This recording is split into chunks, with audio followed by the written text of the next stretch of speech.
केंद्रीय मंत्रिमंडळात. त्याच्यामुळे त्यांनी केंद्रामध्ये काय घडलंय काय नाही घडलंय याबाबत त्यांना सजगता दाखवावी लागेल. कोणतंही महिला आरक्षणाच्या बिलाला कोणीही विरोध केलेला नाही. महिला आरक्षणाच्या बाबतीत ढोंग, नौटंकी, खोटारडेपणा कोणी करत असेल तो भारतीय जनता पक्ष, नरेंद्र मोदी, अमित शहा.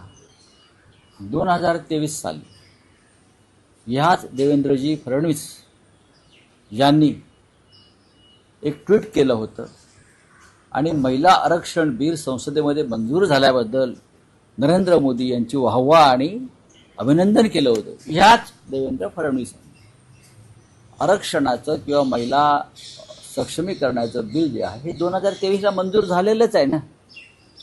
तेच बिल परत आणून तुम्ही कोणाला मूर्ख बनवताय? देवेंद्रजी, नरेंद्र मोदीजी, अमित शहाजी, अमुकजी तमुकजी. बरं का, स्वतः देवेंद्र फडणवीस यांनी असा हातभर लांब ट्विट केलाय. अवतारी पुरुष मोदी यांनी कसं महिलांचा सन्मान केला, महिलांना बळ दिलं, महिलांना आरक्षण दिलं, हे गेल्या 100 वर्षात कसं झालं नाही वगैरे वगैरे. हे स्वतः देवेंद्र फडणवीस यांचं बघा तुम्ही समाज माध्यमात त्यांची भाषणं बघा. त्यानंतर फक्त ढोल ताशे वाजवून नाचायचेच बाकी होते, हे रेकॉर्ड करायचे तेव्हाच बाकी होते. त्यांनी तेव्हाच ढोल ताशे वाजवायला पाहिजे होते जो काल वाजवले नागपुरात. 2023ला महिला आरक्षण बिल मंजूर झालं आहे आणि आम्ही असं म्हणतो सगळे की त्या बिलाची अंमलबजावणी करा.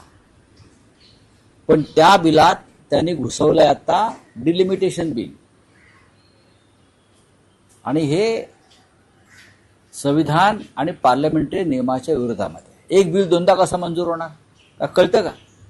आपण राज्याचे मुख्यमंत्री आहात ना, ते प्रधानमंत्री आहेत ना, अवतारी पुरुष. एक बिल महिला आरक्षण असं 2 वेळा कसं काय मंजूर होणार? जे 2023ला झालेलं आहे सगळे ओरडून सांगतायत. कानातले बोळे काढा, नजर स्वच्छ करा, चष्म्याचा नंबर काढून घ्या. ENT सर्जन नसतील सरकारी इस्पितळात, एम्समध्ये वगैरे तर आम्ही पाठवू. वेळ लागले त्यांना. 8 तास कसला मूर्खपणा आहे. खोटं बोलायचं. खोटं का बोलतायत? यांना काय गरज आहे खोटं बोलण्याची? 2023ला महिला आरक्षण मंजूर झालं. आपण सगळ्यांनी ते त्याच्यावरती हे केलंय.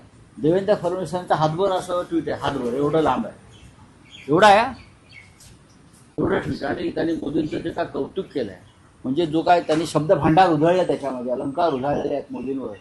म्हणजे मोदींसारखे मोदीच, सर्व काही मोदीच, स्त्रीही मोदी, पुरुषही मोदीच, बरं का, सगळ्यांचे तारणहार मोदीच.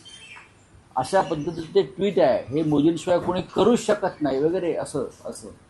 मग आता काय तुम्हाला काय असं काय नवीन काय झालंय का मेंदूमध्ये बदल? तुमच्या अंतर्मनामध्ये काही यंत्रणा नवीन आली आहे का मेंदूला आदेश देणारी? राहुल साहेब, त्यात फडणवीसांचा एक दावा आहे की जेव्हा ते बिल मंजूर झालं त्यावेळेसच त्यात म्हटलं होतं की महिला आरक्षण जर वाढवून द्यायचं असेल तर जागांची फेररचना किंवा जागांची संख्या वाढवावी लागेल. हा मुद्दा विरोधी पक्षालाही माहिती आहे. विरोधी पक्ष वेळा बनून पेढा खातोय. मग ठीक आहे, पेढे तुम्हीच वाटताय ना. काल नागपूरला पेढे कोण वाटत होते? नागपूरला हेच पेढे वाटत होते सगळ्यांना. हेच वेडे आणि हेच पेढे वाटतायत. असं काही नाहीये, ते खोटं बोलतात. यातलाच एक मुद्दा आहे की राहुल गांधींच्याच भाषणातला मुद्दा आहे, फडणवीसांच्या भाषणातला मुद्दा आहे. त्यांचं असं म्हणणं आहे की या देशाचं संविधान इतकं मजबूत आहे की एका रेल्वे स्टेशनवर चहा विकणाराही पंतप्रधान होऊ शकतो आणि माझ्यासारखा एक सर्वसामान्य माणूस, एक सर्वसामान्य कार्यकर्ता राज्याचा मुख्यमंत्री होऊ शकतो. परत ते खोटं बोलतात. ते परत खोटं बोलतात. नरेंद्र मोदी यांनी चहा विकल्याचा जर कोणी पुरावा आणून दिला बरं का गुजरातमध्ये, तर मी राजकारण सोडेन.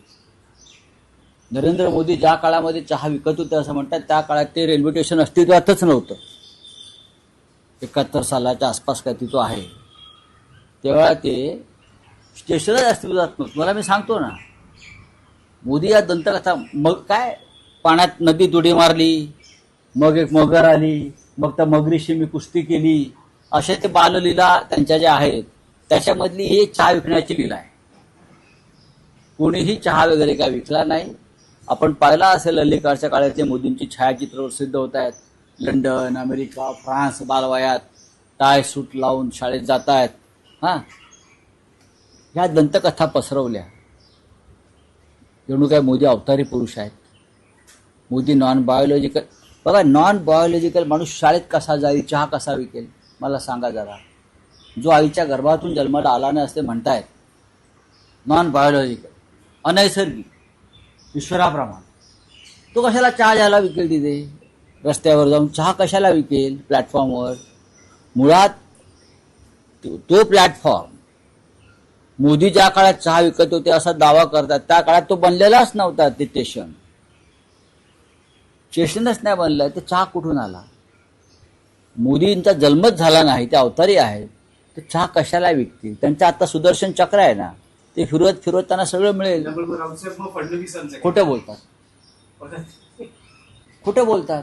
ते म्हणतात की मी नगरसेवक होईल असंही मला कधी वाटलं नाही. असं बघा, या देशामधले अनेक राज्यकर्ते, या देशामधले अनेक राज्यकर्ते हे अशाच सामान्य घरातूनच राजकारणात, समाजकारणात आलेले आहेत. प्रत्येक जण. डॉक्टर अब्दुल कलाम काय आहेत? तुम्हीच आहात का? सगळेच. तुम्हीच कशाला? तुम्ही नगरसेवक होईन असं वाटलं नव्हतं, तुम्ही राज्याचे मुख्यमंत्री झालात, याबद्दल तुम्ही या महाराष्ट्र राज्याचे कायम आभारी असायला पाहिजे. पण तुम्ही महाराष्ट्राचे तुकडे करायला निघालेलात.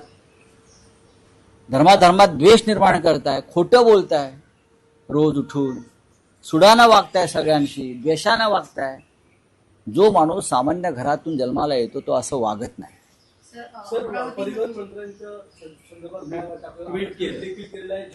हा अत्यंत महत्वाचा विषय आहे, जो तुम्ही सगळ्यात आधी विचारायला पाहिजे होता.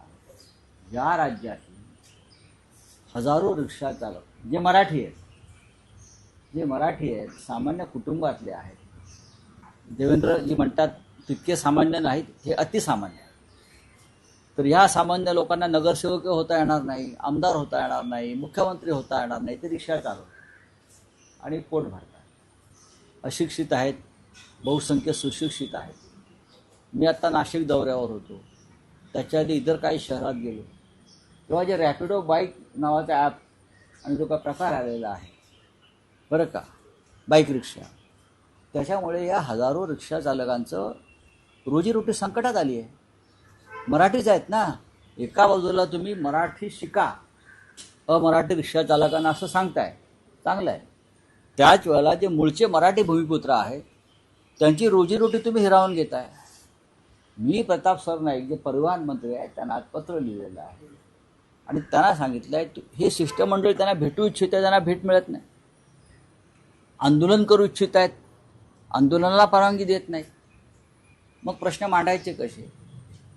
मी स्वतः त्यांच्याकडे वेळ मागितला. मी या रिक्षावाला नाही घेऊन कशा करताय. आणि ही जी कंपनी आहे रॅपिडो, यांनी अनेक मंत्र्यांच्या गणेशोत्सव, दहीहंडी, लग्न कार्य यांना प्रायोजकत्व दिलेलं आहे कोट्यावधी रुपयांचं. काही मंत्र्यांना निवडणुकीचा निधी दिलेला आहे. म्हणून ही परतफेड होते आहे का? परिवहन मंत्र्यांनी स्वतः ते सामान्य घरातून आले असं नेहमी म्हणतात. ऑमलेट पावची गाडी मी चालवत होतो कुठेतरी डोंबिवली वगैरे भागात, ते काहीतरी ऑमलेट ना काय, भाजी पाव, ऑमलेट पाव, ते रिक्षा चालवायचे ना, भुर्जी पाव. राज्याचे डेप्युटी सीएम रिक्षा चालवायचे असा दावा आहे त्यांचा. अर्ध्या मंत्र्यांचा दावा आहे, कोणी पानपट्टीवर बसायचं, कोणी ह्याच्यावर बसायचं. मग ही सगळी मुलं जी आहेत रिक्षा चालक गरीब, त्यांच्यावर तुम्ही अन्याय का करताय? कॅबिनेटमध्ये तुम्ही बंड का करत नाही या रिक्षा चालकांसाठी? कोणाचा दबाव तुमच्यावर आहे? दिल्लीतल्या चहावाल्याचा आहे का? सांगा ना तुम्ही. जी भाषा शक्ती केलेली आहे त्याच्यावर अखिलेश यादवांनी टीका केलेली आहे आणि भाजपातले मुंबईतले मंत्री किंवा नेते हे खंड पडलेत का ते या भाषेच्या संदर्भात का काही करत नाही? जी अखिलेशजींनी असं सांगितलेलं आहे की स्थानिक भाषा यायला पाहिजे. अनेकांनी हे सांगितलं. गिरिराज सिंग आले होते काल, त्यांनी म्हटले की इकडल्या लोकांना व्यवसाय करताना स्थानिक भाषा यायला पाहिजे, पण हा नियम सगळ्यांसाठी सारखा हवा. आता कॉर्पोरेटमध्ये लोक काम करतात, ते कुठे मराठी बोलतात, त्यांच्या कानाखालीच मारायला पाहिजे. मुंबईतल्या कॉर्पोरेट क्षेत्रात किती लोकांना मराठी येत आहे, किती लोक इकडला मराठी धर्म पाळतात, हा तो विषय आहे. आणि हा विषय योग्य आहे. इथे राहणाऱ्या प्रत्येकाला मराठी भाषा आलीच पाहिजे. मग तो एखाद्या कॉर्पोरेट कंपनीचा संचालक असेल, डायरेक्टर असेल, काम करणारा असेल, कोणी यायचं बाहेरून आणि मराठी भाषेचा अवमान करायचा. फक्त रिक्षा चालकच कशाला?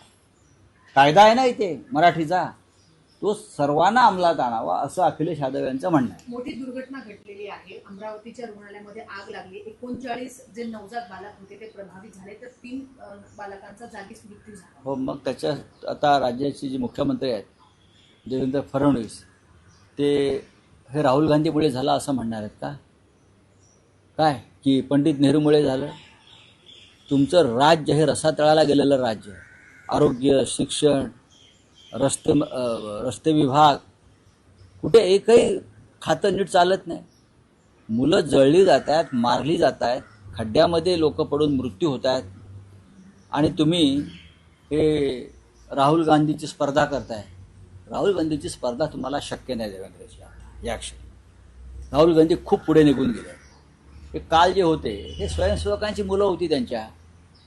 बरं, ते एरवी फुल हाफ पॅन्ट घालतात, त्यांना काल फुल पॅन्ट घालून बसवलं होतं कालच्या त्या ह्याच्यामध्ये. हे त्यांनाही माहीत आहे देवेंद्रजींना. आणि सगळा पेड इव्हेंट होता. काही कोटी रुपये खर्च झाले. हा खर्च कोणी केला?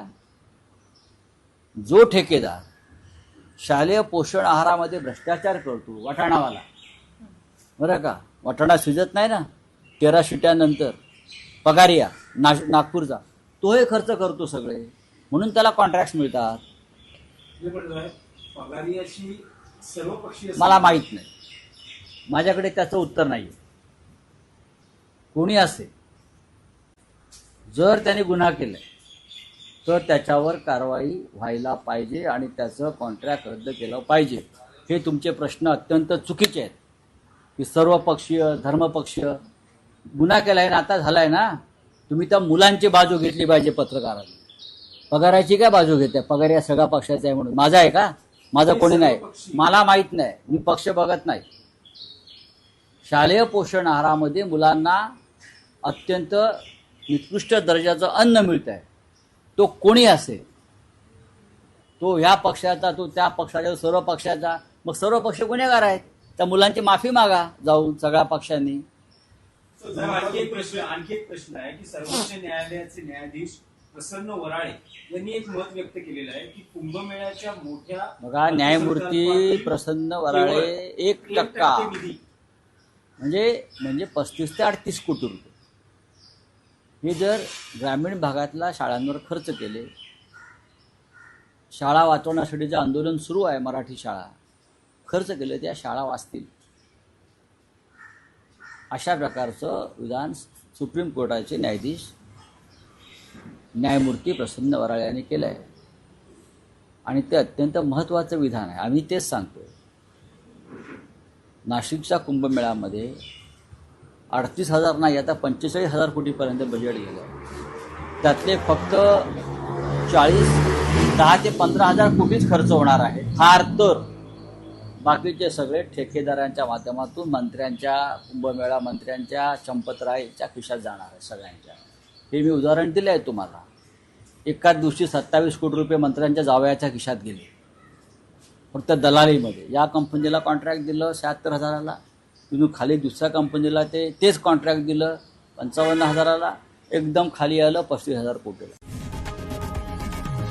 लोकशाही मराठी ऐका, पहा, जागरूक रहा.